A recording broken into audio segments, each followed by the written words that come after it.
Okay, we are live for episode 239 of Trek Live. How we doing this morning?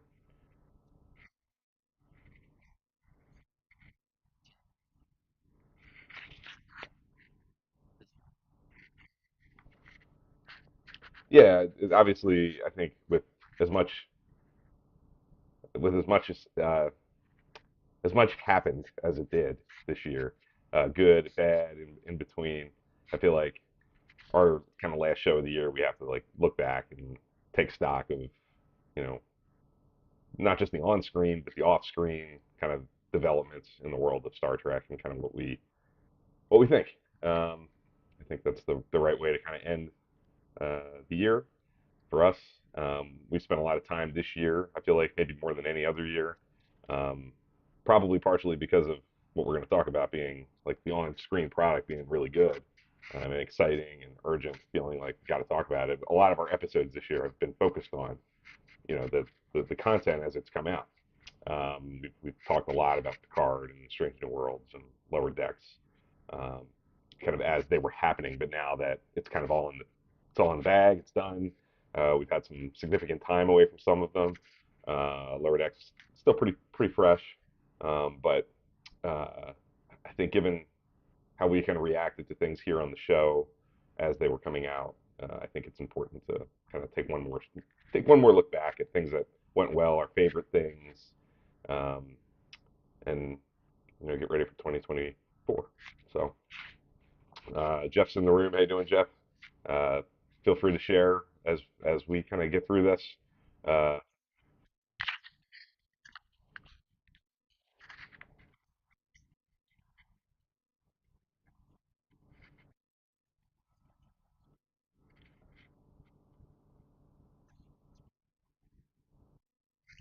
yes, yeah, absolutely. Um, we don't have a format in mind for this. There's a lot of things we could touch on.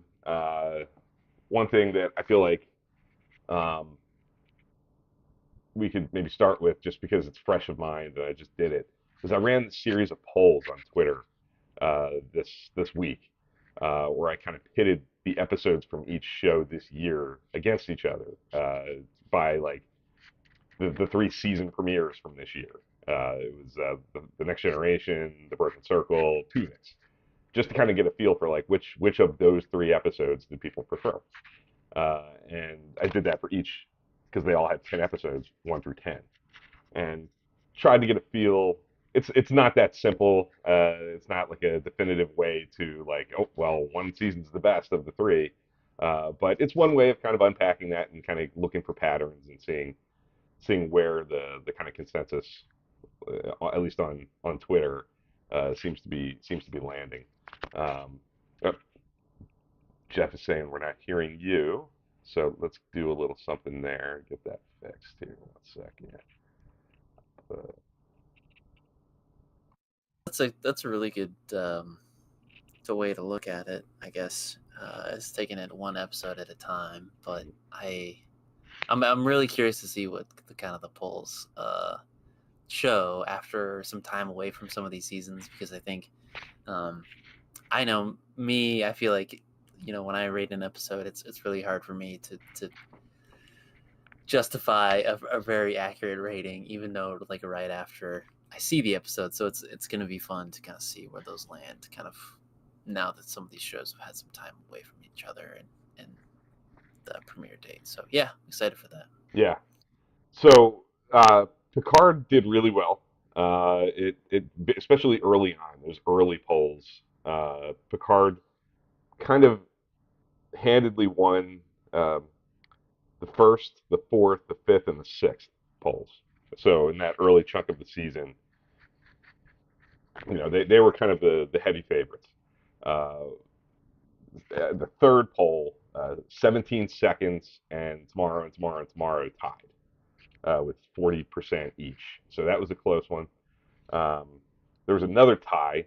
The eighth poll was Under the Cloak of War and Caves tied with 34% each. Surrender from Picard, episode 8 from season 3, was like 2 percentage points behind. So that was the closest one by far. Also, the closest Lower Decks came to winning any of the polls. Lower Decks is on the board with the one tie, which is, I think, kind of to be expected. I mean, Lower Decks had a great year. I think it was a really strong season. We talked about it the last time we were here, and I kind of stand by. I think season 4 is my favorite season of the bunch, but I think Picard season 3, Strange New World season 2, being live action, being really kind of urgent, big, you know, very very successful seasons, kind of dominated these polls a bit.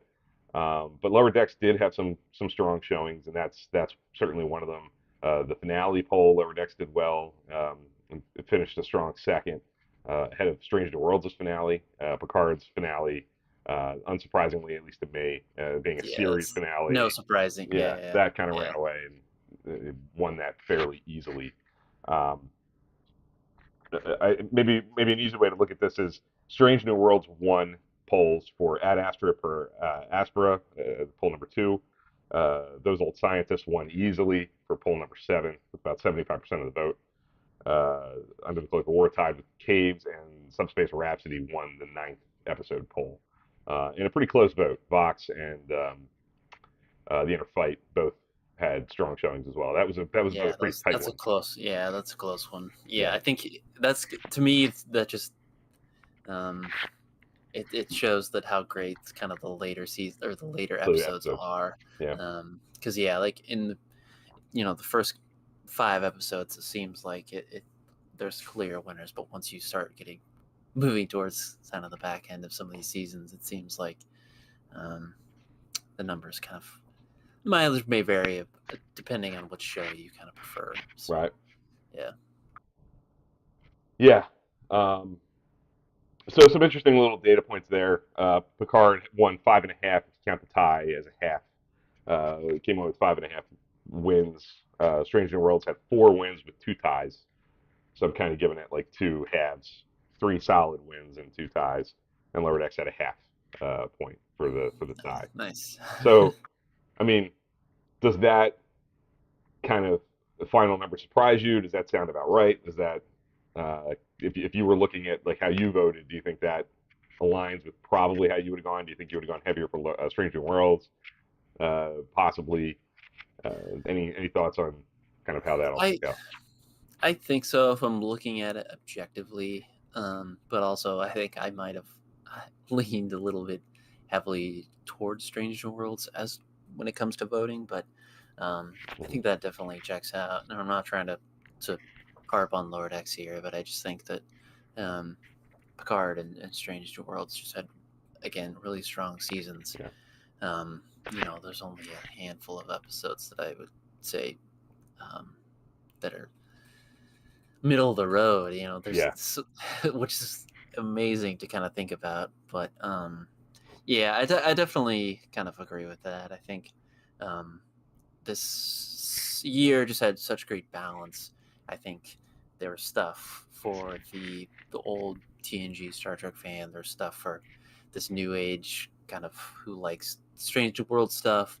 Um, and then again, there's this great humor and then great drama in Lower Decks. And so hmm I think you get such a wide variety of Star Trek. I think that is indicative of like just the polls that we just read. Like even all the shows kind of had their time in the sun of episodes that really are some heavy hitters and showing up on some of these rankings. So um, again, just a testament to how great all these seasons were. yeah, definitely. I remember you saying a long time ago that this is in the days of when I think it was just Discovery that maybe when you're looking for the diversity of the genres and the storytelling, obviously Strange New Worlds has come in and kind of embraced the old school Star Trek model of that, Yeah, right?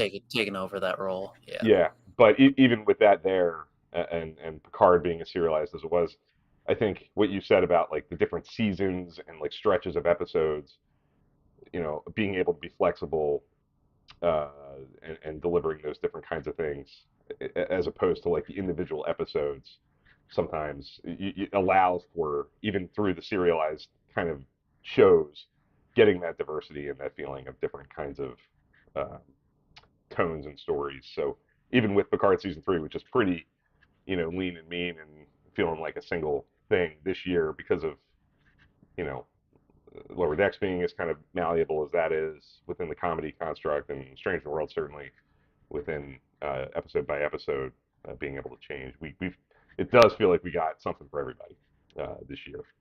Um, so on that front, definitely I think a successful year. Some big news stories this year that kind of came and went. I went back and looked at the old Trek Core archive and Yeah. made sure I hit on some of these things in March of 2023. The Discovery ending news kind of came out right in the middle of Picard season 2 or Picard season 3.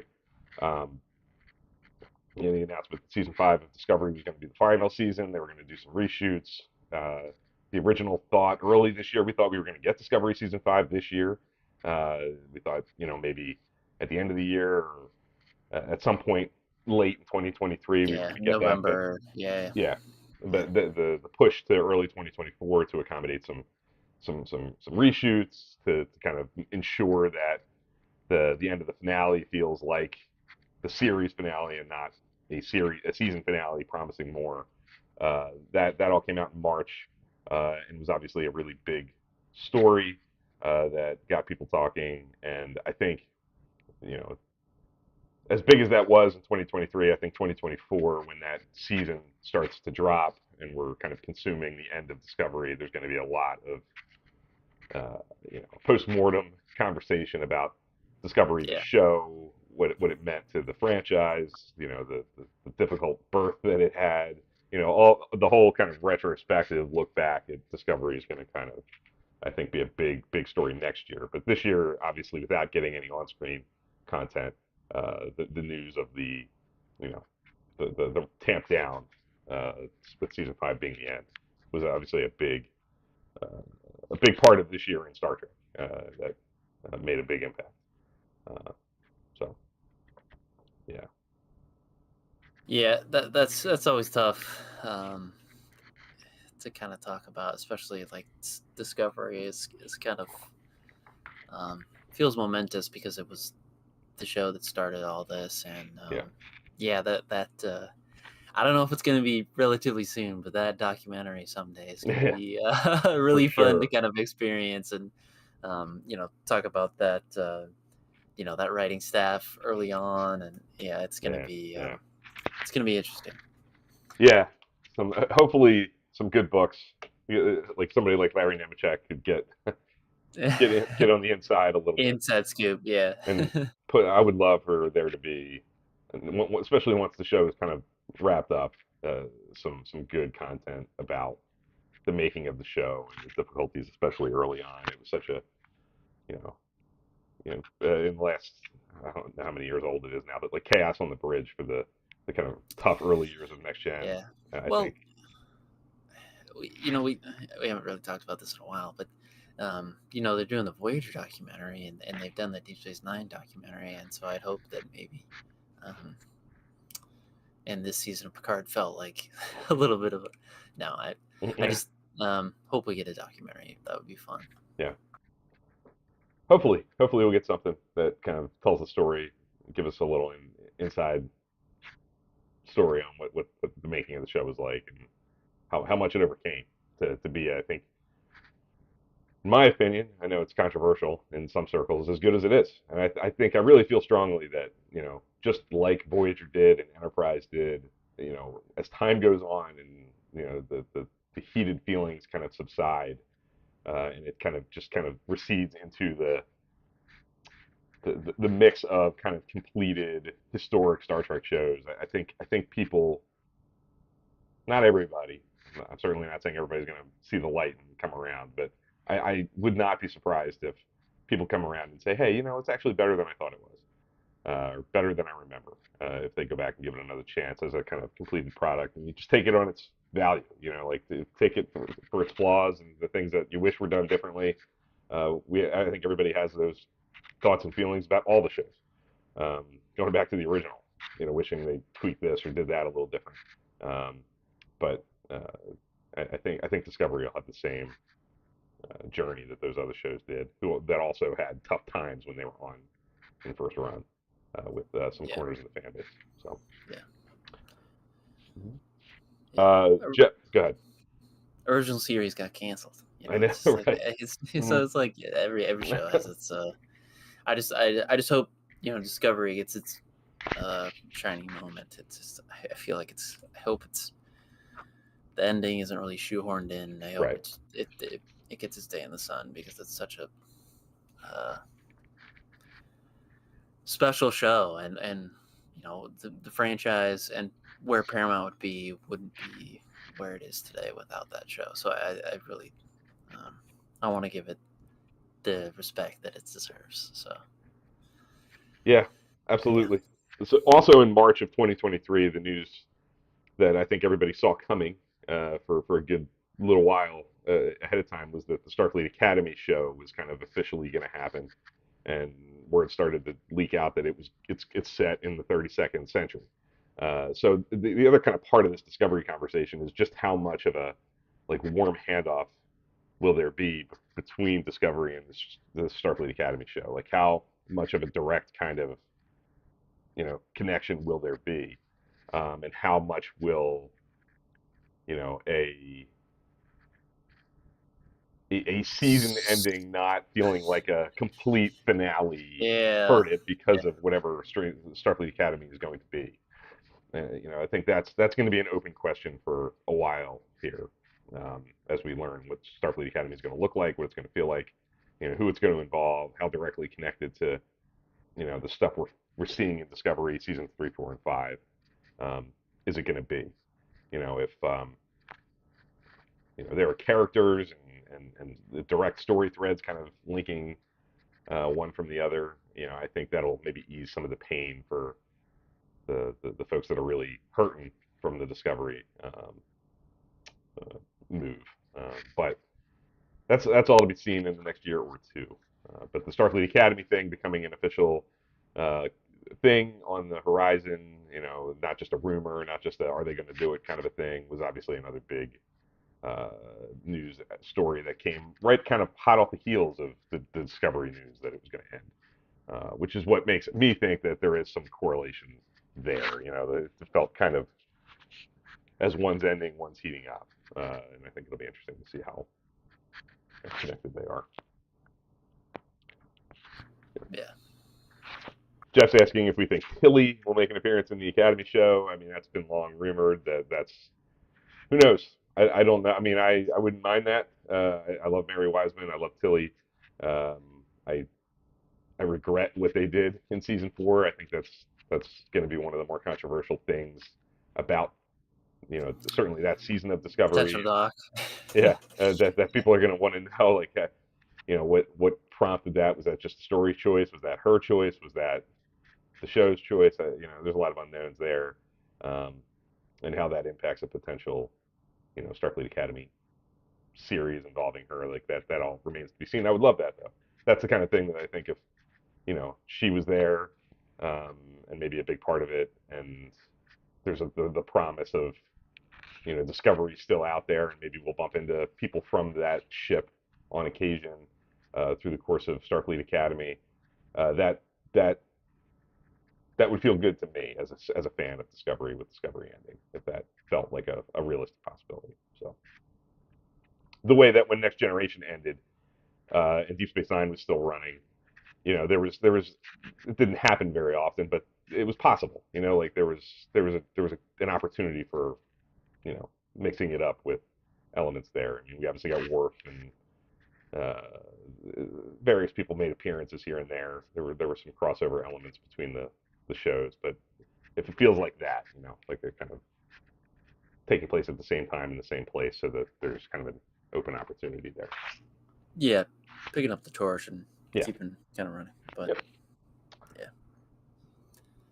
Well, in June of 2023, we had the Prodigy news, which was a big a tough little negative. 2 week run here. Yeah, tough part of the year for sure. As Strange New World season 2 is kind of heating up, we got the news about Prodigy being pulled off of Paramount Plus and having several months of limbo. The worst of which is there was like really no way to watch the show unless you created your own copies of it somehow. Um, that was a tough point uh, for a lot of people. Eventually, it did come to Blu-ray. Um, Eventually, it did become available for purchase on digital stores like iTunes and I think YouTube, like Google Watch may have picked it up at some point as well. So you could get your hands on the episodes now. They're obviously available on physical media, and it sounds like around Christmas it'll be on Netflix. Recently announced season one at least will be on Netflix, and sometime in 2024 we'll get season two. So it's been an up and down ride for Prodigy this year. No on-screen product for Prodigy. Season one ended right before the new year.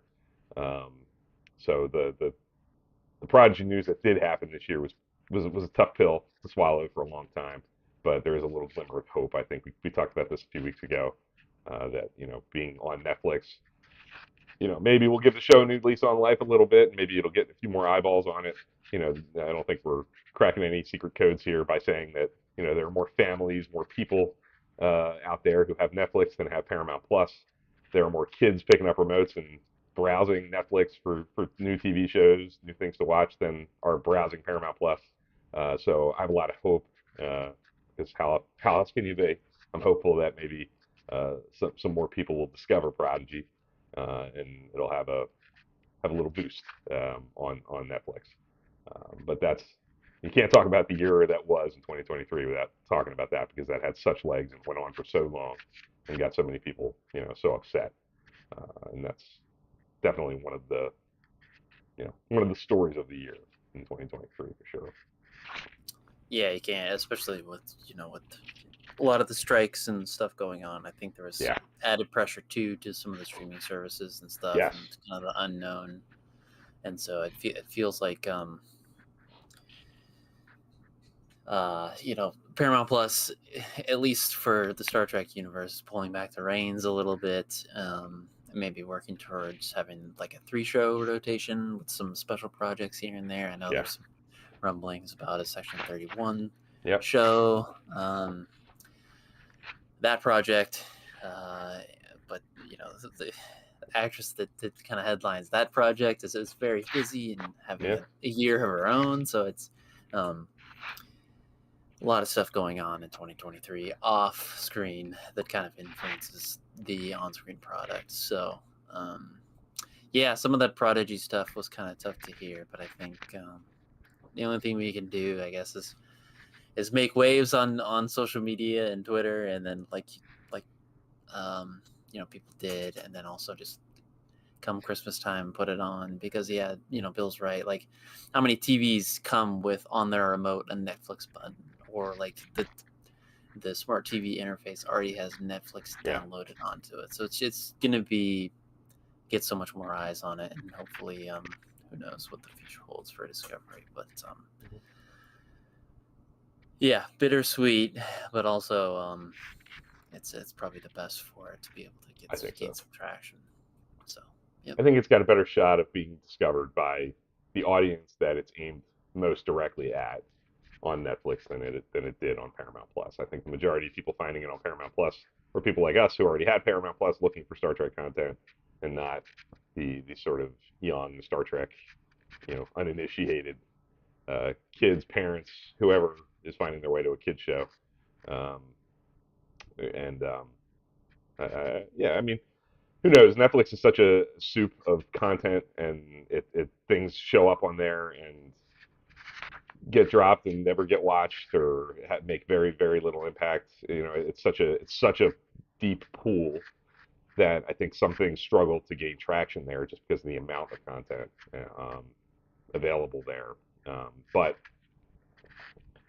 there's no doubt that it has an opportunity to really catch, like I said, a second life, and I'm really rooting for that because I love Prodigy a lot, and I'm really hopeful for season two as well.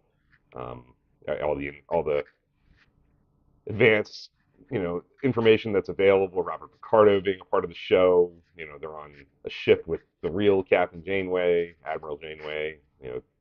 Going out to the Delta Quadrant to look for Captain Chakotay. Like the story threads there are kind of like, as a person who's watching Voyager right now, it's pretty great, and I'm really excited about where that show could go, and hopefully that's a big story in 2024. Actually getting the on screen good stuff. So more to come there. But lastly, I did write down the Section 31 movie being announced in April of 2023. So yet again, kind of shortly thereafter, um, the Discovery news, the Section 30, the Discovery news, and the Starfleet Academy news, and the Section 31 movie news were all kind of like staggered over like a 6 week period. It felt like. Um, but you're right. I mean, that's been up in the air for so. How many years have we been talking about Section 31 something, right? Like that's going back to like Yeah, season one of Discovery, like between seasons yeah. one and two, that rumor started She to fly. started. Yeah, Yeah, yeah, yeah, pretty much. yeah. And Michelle Yeoh's just gotten more and more popular. She's won an Oscar. She's kind of as big of a movie star now as she's ever been. And it sounds like we're on a track where that's going to happen, and that's going to be a thing. It sounds like it's going into production soon here. We'll see. Hopefully, it all comes together, and I would love to see that start a trend. I mean, one of the things that the Paramount Plus kind of model kind of promised early on that really hasn't happened since Short Tracks was that not everything was going to be a show, like a TV show. There were going to be shorts, and there were going to be TV movies and limited series. There was kind of a lot of talk back then about not everything was going to just be like a 10 episode ongoing series, if they would mix in some fresh different things. And I'm all for that. I think that's cool. I would love for this to be successful and then kind of open the door for ideas that might not be able to sustain an ongoing show, but might be cool to like pop in on as a 3 hour miniseries, a limited series, or a movie. Uh, and I think that would unlock a lot of ideas and a lot of opportunities to pop into points in the timeline and little nooks and crannies of Star Trek opportunities that, like I said, might not be juicy enough to fill a show or might not be sustainable as a series, but would be cool to play around with. So uh, Yeah, that's a big opportunity. give me a little mini series like Yeah, that'd be great. and Netflix does it. They have like Yeah, mini absolutely. series and documentaries. Hmm.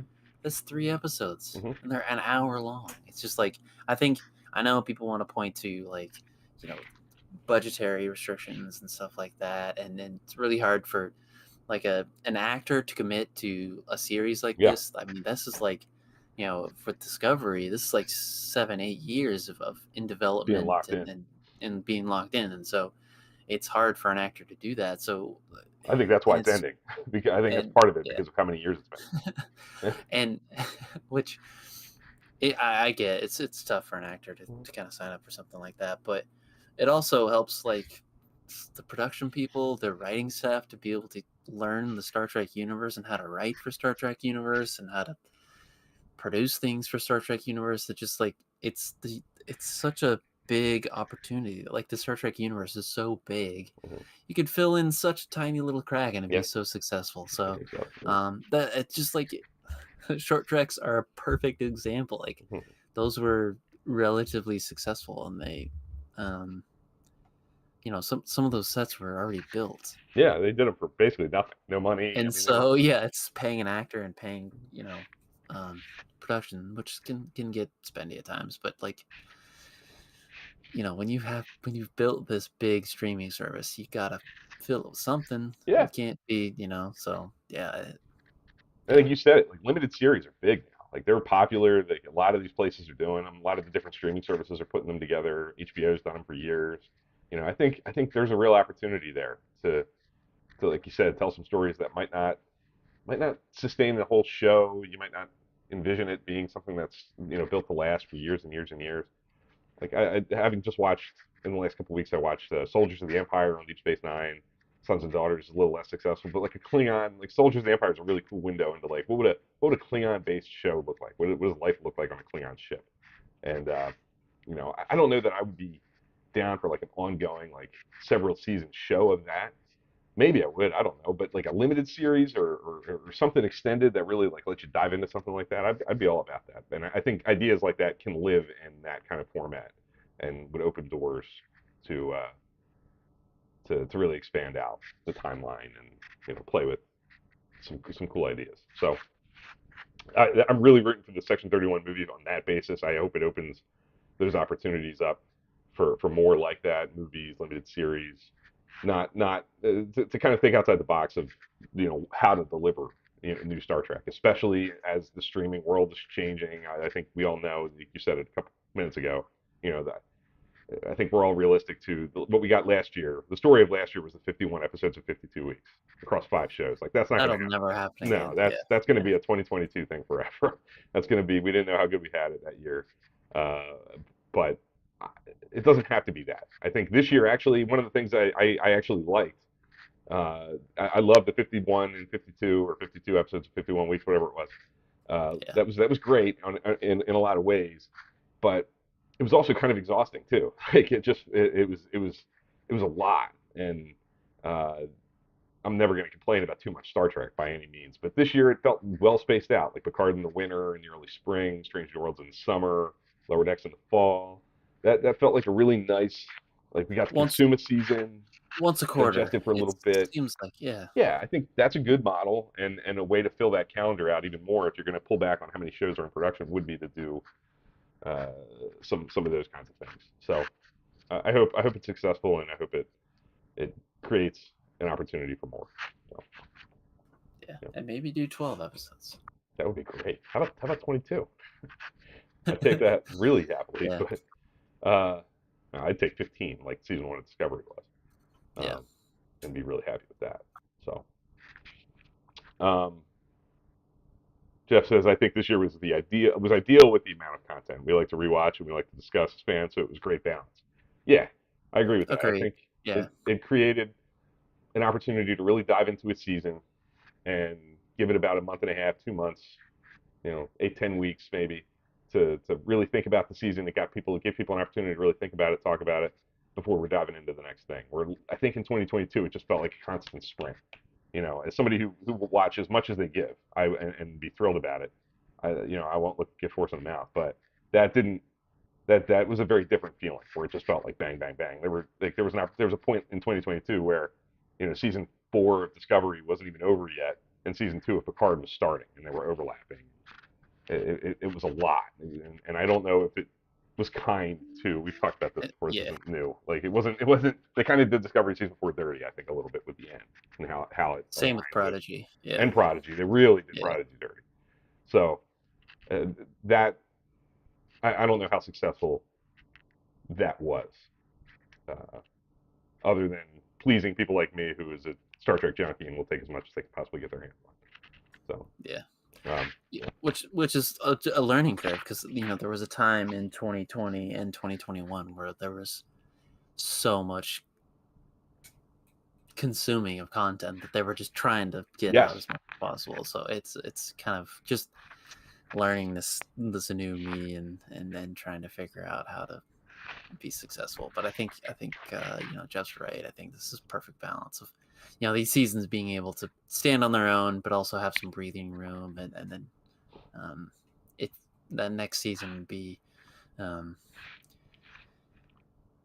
excited for and being able to ramp up and do some promo and stuff instead of like oversaturate the yeah, market and get some fatigue from the fan base, which I don't think will ever happen, but there were some points I think for sure. hmm yeah. I agree with all that. But we've talked a lot here over the last few minutes about the off-screen ups and downs. I think now would be a good time to transition into the on-screen. Talk about what we saw, the really good stuff that was on our TVs throughout the year. Um, Kind of curious to ask you, like, what are the things that stand out when you think back to the 30 episodes? Like, are there moments? Are there elements? Like, what things pop into your head as you're thinking about like what really worked? What were the high points? It could be anything. It could be an I episode. It could think be a no, character, a story, I or think whatever. just the consistency of being able to tell a good story. I Mhm. think there was no episodes where I thought there was like DRF if we're talking about your rankings. Mhm. And so I think just the consistency of writers being able to tell a great story, even you know some of the disliked Stranger Worlds episodes. I think for me really had some interesting things going on. So I think the consistency, but also like I think they continue to nail the really like fan servicey stuff. especially in Picard. I think it was a really tall order to be able to take something so cherished and so loved and just completely knock it out of the park. Yeah. I think just like when I hear and see like the on-screen product of like, okay, they're bringing in some new production people, some new writers and stuff, and they're cycling in some, and they're still like taking care of the on-screen product. Yeah. And I think that's just been so evident in this year, and especially with Lower Decks, something like Lower Decks, I think it's easy to make fun of itself. And I think there's definitely some coy moments, which I like to see, Yeah. but even some of these live action things, like it's um, the research department and the quality control department is doing their job. When Yeah. somebody's writing something, it's like you're not going to mess up the timeline too much with some of the stuff you kind of talk about. So um, no, I think just the consistency of being able to tell a good story and keep the audience engaged, um, and then also just I don't know, the production staff and the writers being able to take care of like the I don't know, the product and the universe, and make it because like I don't know, I think it's easy to do. Like we've seen some of the technology that we've seen in Strange New Worlds with the VR room and whatever all that technology is. It's really easy to do something like that and save some money, but to completely um build the Enterprise D Yeah. like main bridge from the ground up again, and to such detail, Mhm. that's saying like, okay, this, the writers would love to do that with everything, but I Of think course. Yeah. to see Paramount get on board with something like that's pretty special to see. Yeah. Definitely. Yeah. Um, the consistency is a big one for me. I think unlike 2022, where there were a few episodes from various shows that I was pretty solidly thumbs down on. I don't think I had any this year that I was like way down. I had some that I was mixed on across all three shows, but I don't think there were any major flops. I don't think any of the episodes were like in the low end.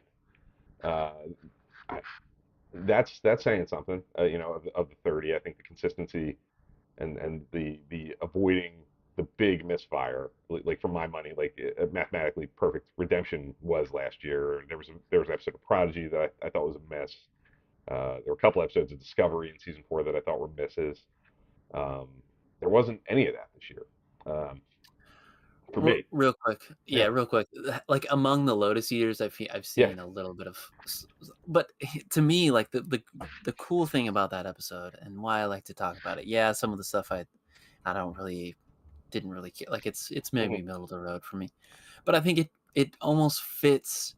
I could see that episode in like any of them. the original series, Yeah, season 2. Like that absolutely. whole kind of concept, kind of just I don't know. It's It's cool classic things Star Trek. like that. Even a middle of the road episode, I can still find um, something cool and something to tie it back to something older. And so I think that's a testament to like even some of the middle of the road episodes. I think have Yeah, that consistent like, okay, this kind of feels like a TOS setup a little bit. So I see a lot of people talking about that episode in particular in a few episodes, and so I like to I give my defend it. thoughts on it. I Yeah. I think it's grown on me a little bit. I mean, some of my biggest concerns with it when it aired have subsided a little bit because I think they retroactively did some things to juice up the Pike Patel kind of thing.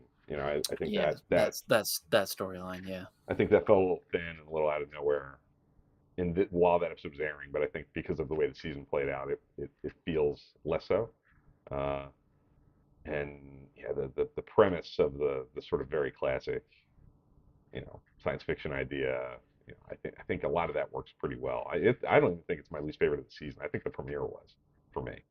I think if I had to when I stack the episodes, I'm probably have it ninth of the 10, but but I agree. I mean, when you look at people talking about season two of Stranger Worlds, that one often gets cited as like the miss of the year, or maybe the weak link. But I'm not even sure that that's true for me. So yeah, the Enterprise D bridge obviously is like a huge. I think those scenes at the end of Vox, yeah, episode 9 of season 3. I think that's a big high point. Um, you know, not talking episodes, just talking like maybe sequences, moments, independent little things. I think that's at the top of my list. Um, I think because of what you said, I think the detail, the time and effort spent into building that from the ground up, uh, and they kind of culminate like when Patrick Stewart walked on the stage at STLV in whatever year that was, and they announced like Star Trek Picard was going to be a thing. Like that is the thing that people had in their minds that were like, if only they could do that. Like Yeah. they're not gonna do that, Yeah. but they can't do that, right? Like they'll never do that. Like they freaking did it. Like that, and I think you said it too. Like the walking the line of which I think is going to be the discussion about season 3 of Picard. You already see it. Like how much of it is just sheer nostalgia and fan service, and how much of it works on its own without those things. Like those discussions are going to happen for years, I think, in unpacking how good the season is in various people's minds. But in my mind, I think they I, walked the line kind of perfectly. Yeah, it is fan service for sure, but fan service can be done really well, and I think that's an example of beautifully done, knowing their audience, knowing what buttons they can push to really get you going, and building the story up to the point where it doesn't feel out of left field. Um, and that's a high point for me.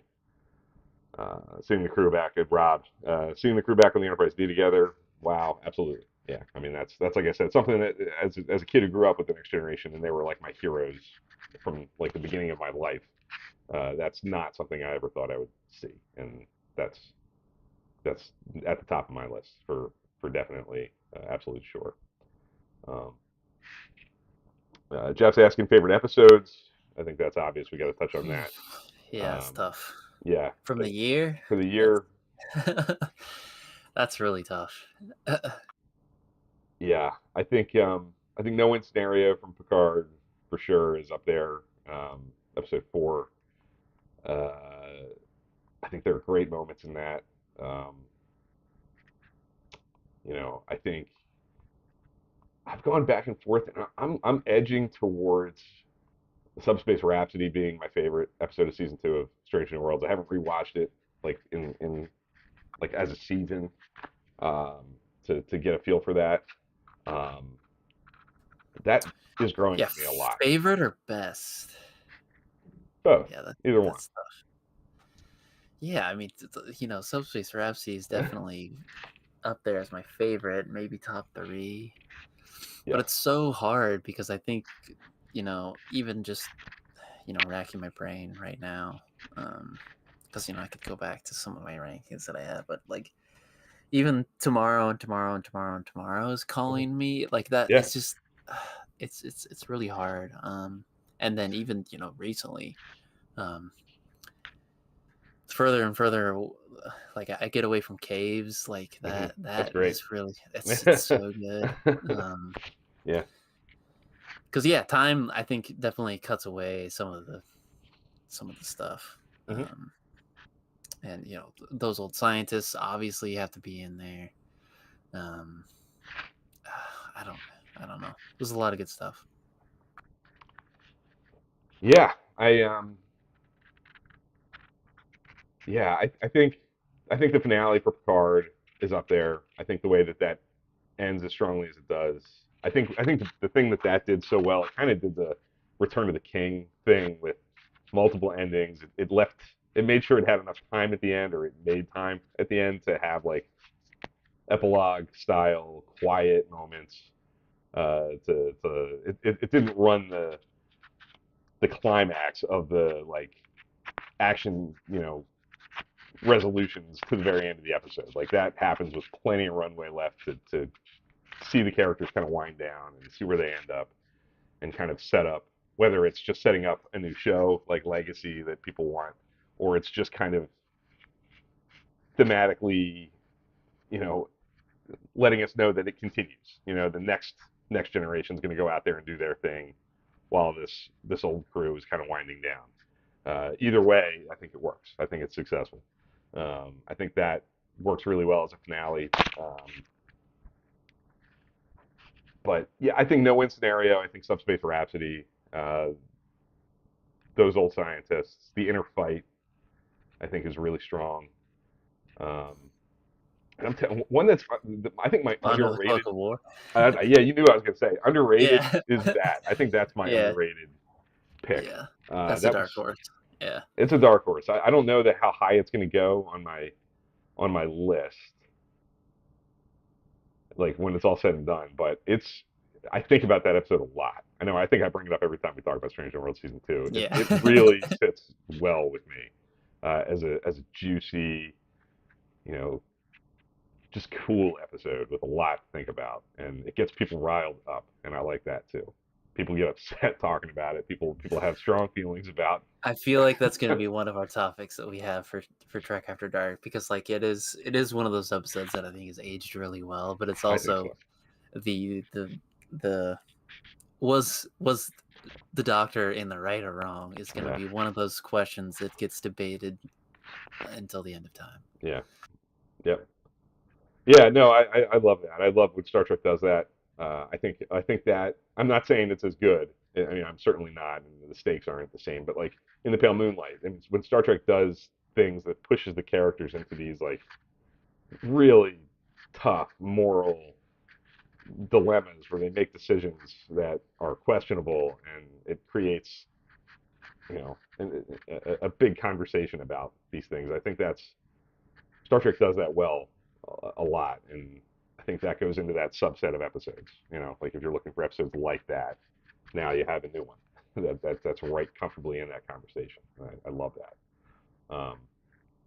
Another moment. It's not, you know, I love the episode too, but I think a real high point for me is the very end of Lost in Translation. The stuff in the bar at the very end with Spock meeting Kirk with Uhura at the Oh, table. yeah, I That just is got a chills. great. I just got It's so chills. good. Like it just, It's so yeah. well done. It's so like underplayed and subtle. Just shaking hands and they sit down and the camera pulls away. I think that's like as good as Strange New Worlds was last season. Like in that like couple minutes. It's so good, and it makes I want to me. cry. That's just it's so good. It makes you want to watch TOS. It makes you just want, and I think it successfully like I said the same thing when season two of Discovery came out, and you saw Anson Mount as Pike. Like the thing I didn't think I wanted them to do, I ended up wanting them to do. Like I didn't want like a Pike thing. I didn't want like to double back and do all that stuff.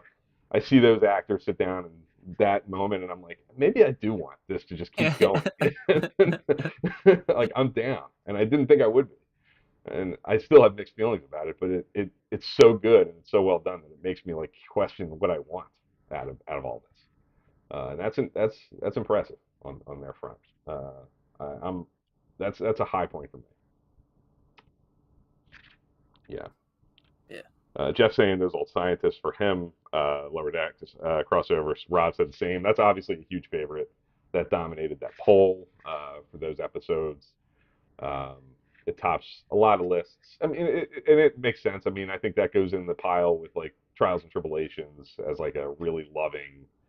Um, those are the two episodes that are kind of about being a fan of Star Trek, like as meta as it can get. I think it talks to us as people who love this stuff um, and look at these characters as like heroes and people that we look up to and try to try to be like in some situations. So I'm not surprised at that one. Uh, although I am. I mean, I feel like when that got announced, I think I don't remember exactly what we talked about when it happened. Like when they said we're going to do a Lower Decks crossover, there's going to be some animation. These characters are going to come into Stranger Worlds. I think a lot of people were like, "What? Like, how's that Yeah, going to how's work?" that? Yeah, that's not Like, gonna work. Yeah. there's a lot of like apprehension at first about that. I think from some, and you know, to their credit, I mean, to take a concept like that on its face does create that kind of anxiety and that like, wait a minute, really? And I think in the early days here, in the months after it came out, it's a classic. I mean, it's already like a favorite for a lot of people. So that's, I guess, when you look at the level of difficulty, that's notable. Um, yeah. Jeff tears up every time Una says they put that on the toaster. Love it. They set a lot of that up with previous episodes. That's what Stranger Worlds did so well, and I think for me that's some of the stuff that makes that episode a classic. That's what makes Subspace Rhapsody so good to me. I think the fact, again, talking about level of difficulty, like the musical thing had a lot of people like, really, we're doing this, and I think the fact that it's not just a gimmicky, like we're doing it to do it. It's at the end of the season. It's kind of like the emotional finale. It's paying off the big emotional threads of Spock and Chapel, and Kirk and La'an. Like there's a lot of like big important stuff happening in it that the music and the musical you know construct is like allowing to be brought out into the open and forcing them to deal with. And I think they did an incredible job with that. I think people would be even higher on that one as like a classic if the strike wasn't happening and those actors and like you're starting to see like little behind the scenes Yeah. stuff coming out about Strange New World season 2 now that the strike's over and people can like tweet. Jack Quaid's posted some really awesome photos of the production of those old scientists, like stuff like that's just now like starting to get out. If that episode aired not during the strike, and I think we could have gotten like the full like publicity push from the actors and gotten perspective on how they made that and all. I think it would have even been a bigger deal. And same goes for those old scientists. Yeah, I think both of those episodes, I think, for Yeah. sure. But Yeah. Um, Anything else? Any other episodes or moments that kind of stand out? I think we covered a lot. I mean, um, Cage, you said that's definitely sitting well for me. I think the longer we're getting away from that, I think time is being really kind to that one early on here for me. Um, I just can't believe the level of quality and so I I don't know. Like even like if I think back, like it's different because these shows have 25, 27 episodes per season, so it's hard to think back. Like, all right, what year compares to something like this? Like level of consistency. I mean, there's only a handful of years ever in Star Trek's history where it's been this consistent and this, I think, successful. yeah, not many. I mean, one of the downsides to the 26 episodes a year, like you can go back to like 96, because First Contact was in there. That was a big deal. That's like what season It was season like 3 of Voyager, season 5 of Deep Space Nine. There's a lot of good stuff there, but there's a lot of misses too. Like we were just talking about, one of the things that keeps this season like sitting really high, I think, is the lack of, you know, Let He Who Is Without Sin isn't in this year's mix of episodes. It's either his Hey favorite now, son hey now, hey or now. there's, yeah, I mean, you like that. I know Rob's in the chat and likes favorite son. Like even the episodes that are universally panned, I think aren't really universally panned. They're, you they got fans everywhere. But the in those years in the 90s when there was a lot of content and movie and really strong seasons, there were still, because of just the number of episodes, like you got some just by the nature of the numbers, there were some that missed and maybe pulled Yeah, down the numbers a little bit. So this could be one of the better years of on screen. I mean, something we didn't talk about, like in season 3 of Picard. I mean, I still can't believe, like in episode 5, Imposters, like Shaw, Picard, and Riker are walking down a corridor, and Ro Laren is walking towards them, and they're like, "What?" yeah, And yeah, it's a sequel to an episode that's 35 years old. It's like they're directly talking about you know the things that happened in preemptive strike and getting to the core of like what happened there. Like that's again, I mean, Picard season 3 is just loaded with stuff that is like I can't believe they're doing it. Like I'm seeing stuff that I never ever ever thought I would get to see. And that's another high point, I think. Um, and not just doing it, but like weaving it into the story of the season. Like the way to figure out that you're not talking to a changeling is by talking out this 25, 30-year-old open wound that you're so pissed off about you can barely look at the person. Like Yeah. that's to be able to have that conversation and have it in a way that makes sense is what tells you you're not talking to a changeling. So they have to do it. If it wasn't for Which that situation, maybe you just don't do again, it. that's why I think the season 3 is just so successful, is because it's not just uh a reunion show. I Yeah, think they bringing do out the old some really, favorites. Yeah, yeah, I think they really do some cool things with some really interesting storylines. That's not just specific to that show, but to that time in the Star Trek universe. So right. yeah, I think it's successful. Definitely. Yeah. Yep. Um, Which moving forward, like 2024, let's again keep an open mind for all the on-screen product and all yeah. that. Let's not make this year a benchmark Right. because I think it's gonna It might be a be high really. point. It might be a high point, and it's really tough to follow something like this, especially on the heels of strikes after strikes after strikes, where like the production gets interrupted and people are Yeah. striking, and the writers are in and out of the writers' room, and so you're not really because Star Trek Picard that was filmed back to back, right? So Yeah. some of these characters were in that kind of character mode, like some of the actors aren't going on vacation or they're not going working on this Yeah. project Yeah. and then they're back here like this. It was a special time, and For sure. Yeah. it's going to be interesting to see how it And by the like this year's just going to be different. We're going to get Discovery season 5. We're going to get Prodigy season 2 on Netflix. However, they're going to deliver that. I'm a little nervous about that, to be honest with you. I don't but think. after that, what Yeah, I think we'll get Lower Decks season 5. Um, maybe a little bit later. It sounds like that's reliably, seemingly on schedule. Hopefully, Strange New World season 3 probably not.